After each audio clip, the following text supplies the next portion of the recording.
I'm pissed at my SIL and even plan not to go to my brother's wedding because of her weird behavior. Hello everyone, I'm Ruby, and if you're here for a tale of wedding bliss turned upside down, buckle up, because this one's a roller coaster. My brother Finn's wedding was supposed to be the happiest day of his life, but for me, it became a countdown to one of the toughest decisions I've ever made. I love Finn to pieces. He's not just my brother, but one of my best friends. However, his choice in a life partner, Alice, brought out a side of wedding planning that I didn't even know existed, turning what should have been a joyous occasion into a battleground of wills. Alice's approach to her dream wedding was, to put it mildly, intense. From the get-go, she had a clear vision that was extravagant, meticulously detailed, and, unfortunately, incredibly demanding. As one of the bridesmaids, I was thrust into the epicenter of her plans, which started out quirky and quickly veered into the bizarre.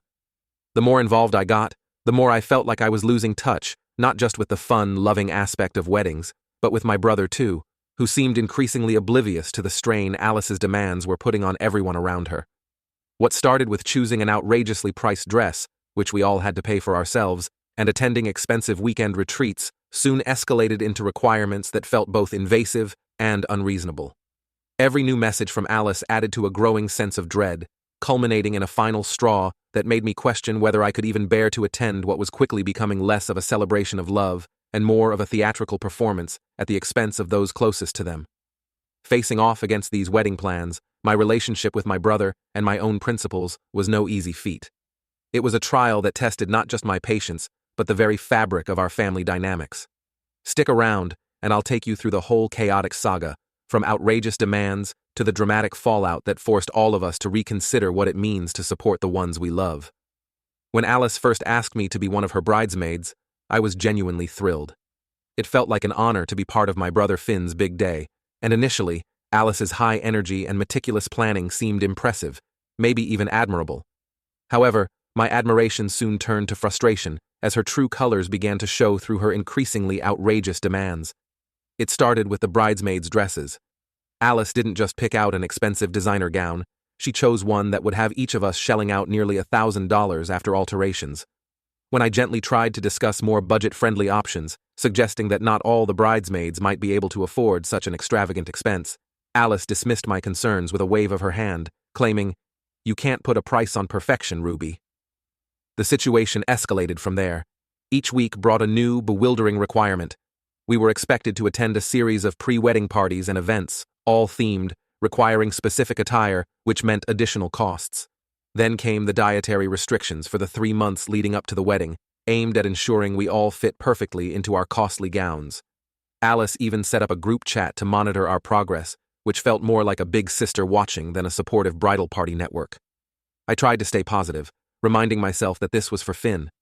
But as the wedding drew closer, the atmosphere among the bridesmaids grew tense.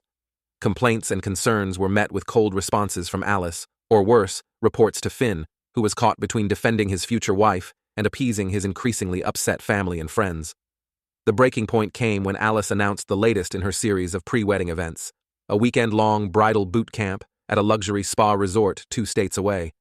Attendance was mandatory for all bridesmaids. The cost was astronomical, and the activities included daily workouts, seminars on how to enhance wedding day aesthetics, and nightly bonding sessions that seemed less about bonding and more about indoctrination into what Alice deemed a perfect wedding party. "I expect everyone to be there. It's crucial for the unity and appearance of our bridal party," Alice stated in an email, attaching a detailed itinerary and the cost breakdown. I stared at the screen, my heart sinking. The financial burden was one thing, but the emotional toll and the sheer absurdity of the demands were another. I felt alienated, not just from the role of bridesmaid, but from my own brother, who seemed increasingly distant, swept up in Alice's vision of their perfect day. Sitting down with Finn to express my concerns, I hoped for some understanding, maybe even support. But the conversation didn't go as planned. "Ruby, I know Alice is a bit intense, but this is just how she wants the wedding. It's important to her, and I really want to support her. Can't you just go along with it for me?" he pleaded. His words, meant to bridge our divide, only highlighted how wide it had become.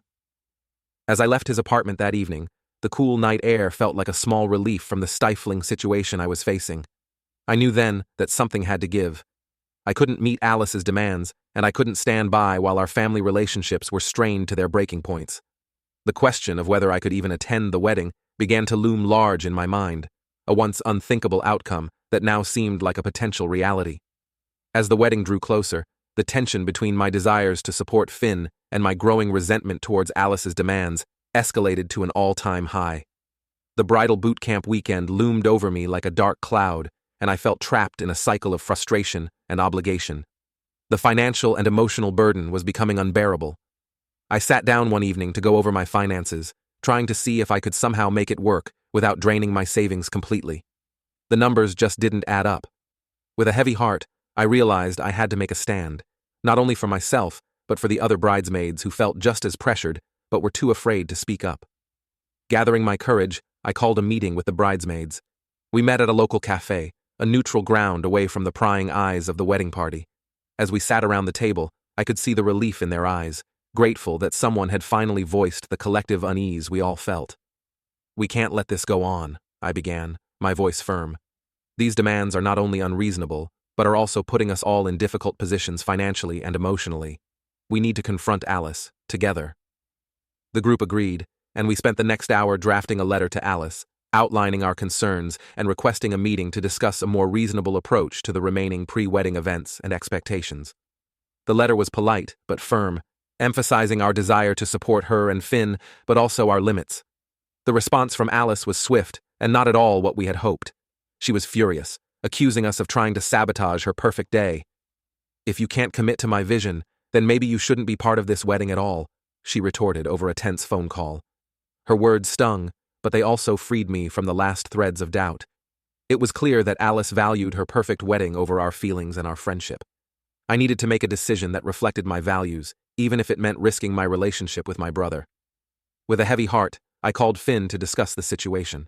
I explained the bridesmaid's stance and Alice's response, hoping he would understand. "Finn, this isn't just about the money or the demands, it's about respect, and I don't feel respected in this situation," I explained, my voice thick with emotion. Finn was silent for a long moment. When he finally spoke, his voice was strained. "I'm caught in the middle here, Ruby. I love Alice, and I want to support her, but I also don't want to lose you over this." The conversation ended with no resolution, leaving a palpable rift between us. I hung up the phone, feeling a mix of sadness and resolve. It was clear that I might have to make the painful choice to not attend the wedding if things didn't change. In the days that followed, the atmosphere among the wedding party was tense and uncomfortable. The other bridesmaids, despite their initial support, began to waver, pressured by Alice's manipulations and Finn's pleas. As the day of the boot camp approached, I knew I had to make my final decision. It was one of the hardest choices I had ever made, but I decided not to attend. This decision wasn't just about opting out of a pre-wedding event. It was a statement about what I stood for and what I could no longer tolerate. The fallout was immediate and painful. My decision caused a stir within the family and among friends, some siding with Alice's right to her dream wedding, others with my stand for respect and reasonableness. My relationship with Finn suffered, strained by my refusal to comply with Alice's vision, and my absence from the bridal boot camp marked me as an outsider. As I watched from a distance, the wedding preparations continued, a constant reminder of the emotional cost of standing up for oneself. I was left to grapple with the fallout, wondering if I had sacrificed my relationship with my brother for a principle that few seemed to appreciate. The days leading up to Finn and Alice's wedding were fraught with tension and silent phone calls. My decision to skip the bridal boot camp and potentially the wedding itself had sent shockwaves through my family. The air was thick with unspoken words and disappointment, especially from Finn, who felt caught between the woman he loved and his sister, whom he had always trusted and relied on. As the wedding day approached, I wrestled with a tumult of emotions. I knew standing up for what I believed was right, but the cost was high. I missed my brother, the way we used to talk about everything and laugh at our private jokes. Now our conversations were brief, cautious, and full of hidden barbs. A few days before the wedding, I received a call from my mother. "Ruby, please reconsider. It's not just about you or Alice, it's about our family. Think about what you're doing to your brother," she pleaded. Her words stung. I understood her concern, but it also felt like she was asking me to sacrifice my self-respect for the sake of appearance. "Mom, I love Finn, and this is hurting me too. But how can I stand there and smile when I feel so disrespected and disregarded?" I responded, my voice a mix of defiance and pain. There was a pause, heavy and filled with unspoken sorrow, before she finally said, "I hope you know what you're doing, Ruby." The call ended with an uneasy goodbye, leaving me to stare at the silent phone in my hand, feeling more isolated than ever. The divide had deepened, not just between me and Alice or me and Finn, but now between me and the entire family. The final confrontation came unexpectedly.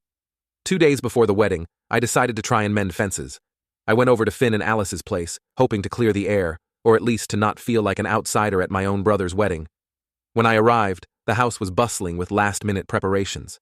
Finn greeted me at the door, his expression a complex tapestry of relief and apprehension. "Ruby, I'm glad you came," he said, leading me into the living room where Alice was overseeing a flurry of activity. Alice looked up, her face tightening as she saw me. The room grew uncomfortably quiet. Everyone seemed to hold their breath, waiting to see what would happen next. "Alice, I came here because I want to resolve things before the wedding," I started, my voice steady despite the butterflies in my stomach. Alice's response was cold and measured. "There's nothing to resolve. You made your choice, Ruby. If you can't support me and follow simple requests, then maybe it's better if you don't come at all." The words were like a slap in the face. I looked at Finn, hoping for support, but he remained silent, his eyes averted. Feeling a surge of resolve mixed with profound sadness, I replied, "If that's how you feel, then perhaps you're right. I shouldn't be there." I turned and walked out, the sound of my footsteps echoing in the silent hall behind me. As I drove away, tears blurred my vision, not just for what had happened, but for the brother I felt I was losing, and the family unity that seemed more like a facade now. The fallout was immediate and more painful than I had anticipated. Relatives called to express their disappointment, some sympathizing, others condemning. The family felt divided, and I was at the heart of that division, my stand for respect turning into a broader family schism. As the wedding day arrived, I stayed home, filled with a deep sadness. Finn and Alice's wedding went on as planned, but I wasn't there to see it. My heart ached with the knowledge that my relationship with my brother might never be the same again, all because I chose to stand up for my dignity against unreasonable demands. The cost of my principles was high, perhaps too high, and as I sat alone that day, I couldn't help but wonder if it had been worth it. From the comfort of my apartment, the morning of the wedding was quiet, a stark contrast to the bustling activity I knew was happening at the venue. My phone lay silent next to me. The decision to not attend had left me feeling disconnected from a day that should have been about family and celebration. As I sipped my coffee, staring out the window, I wrestled with a mixture of relief and sorrow. Relief that I was no longer part of the chaos, and sorrow for all that had been lost in the process. Around mid-morning, however, my phone erupted with a flurry of messages. The first few were from mutual friends at the wedding, and then, more urgently, from some of the bridesmaids. Each text painted a picture of a day unraveling fast. Alice, overwhelmed by her pursuit of perfection, had begun to unravel as minor details went awry.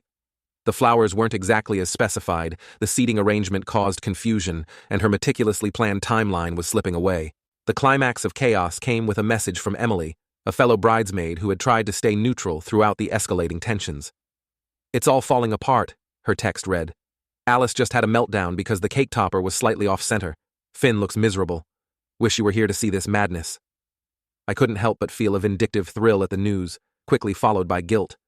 It wasn't that I wanted the wedding to fail, but part of me felt justified that the day Alice had tried to control so tightly was proving uncontrollable. But my brother's misery was not something I could take pleasure in. Then came the most shocking message of all, this time from my cousin, who had been watching from the sidelines. "Finn and Alice just had a huge fight at the altar. He's walked out. Not sure what's happening next, but it looks like the wedding might be off." My heart stopped.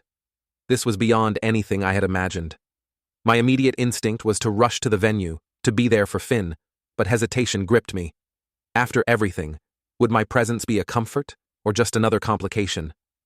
As I debated with myself, another message came through, this one from Finn himself. "Ruby, can we talk? I need my sister."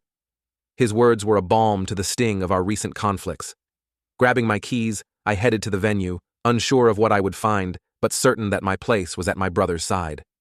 When I arrived, the scene was one of disarray. Guests milled around in confusion, and the air was thick with tension. I found Finn sitting alone, his face in his hands, the image of desolation. "Finn," I approached gently, sitting beside him. He looked up, his eyes red-rimmed but relieved to see me. "Ruby, I'm sorry. You were right about everything," he said, his voice hoarse. "I should have listened to you. I got caught up in what I thought I had to do, in what Alice wanted, and I lost sight of what was important.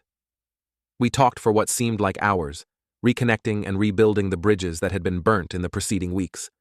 Finn was hurt, humiliated, and his future with Alice was uncertain, but in that moment, our sibling bond was the one clear certainty we both clung to. The wedding was officially called off, and the aftermath was messy. Alice left the venue in a storm of tears and recriminations, and the family was left to deal with the emotional and financial fallout of a wedding that never was. But amidst the chaos, my relationship with Finn began to mend. Our conversation opened up old wounds, but it also allowed us to start healing them. As the guests departed and the sun set on what was supposed to be Finn's wedding day, we stood together, a united front, ready to face the repercussions of the day's events. The drama of the wedding had exposed the fragile nature of many relationships, but it had also reinforced the enduring strength of others. In the weeks that followed the canceled wedding, the fallout was palpable. Our family tried to navigate the complex emotional landscape left in the wake of the day's dramatic unraveling. For Finn, the path was particularly tortuous. Despite initial attempts to reconcile with Alice, the stark realities of their differences became unavoidable. Their issues were not just superficial disagreements over wedding plans, but stemmed from fundamental misalignments in values, communication styles, and life goals. Finn and Alice found themselves clashing over key aspects of their relationship that had been overlooked or minimized in the rush of engagement and wedding planning. Finn valued transparency and compromise, while Alice often prioritized her personal vision and desires over collective decision-making.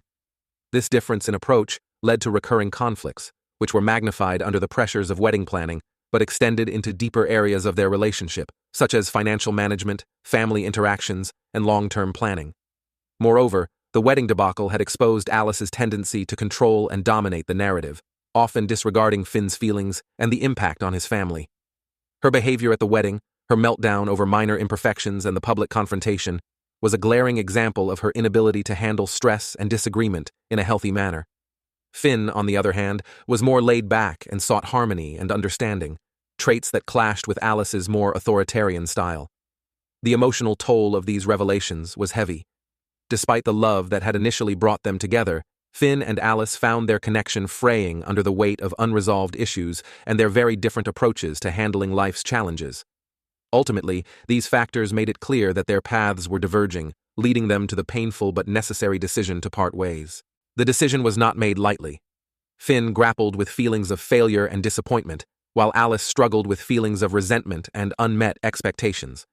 However, as they moved through the process of disentangling their lives, both began to acknowledge that ending the relationship was the healthiest choice for both of them, allowing them the space to grow individually and seek out futures more aligned with their respective needs and values. Reflecting on the entire experience, I found myself grappling with a range of emotions.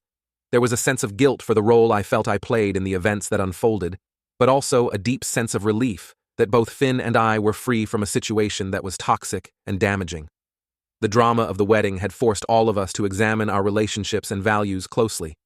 It highlighted the importance of honesty, communication, and respect in all relationships, and not just romantic ones.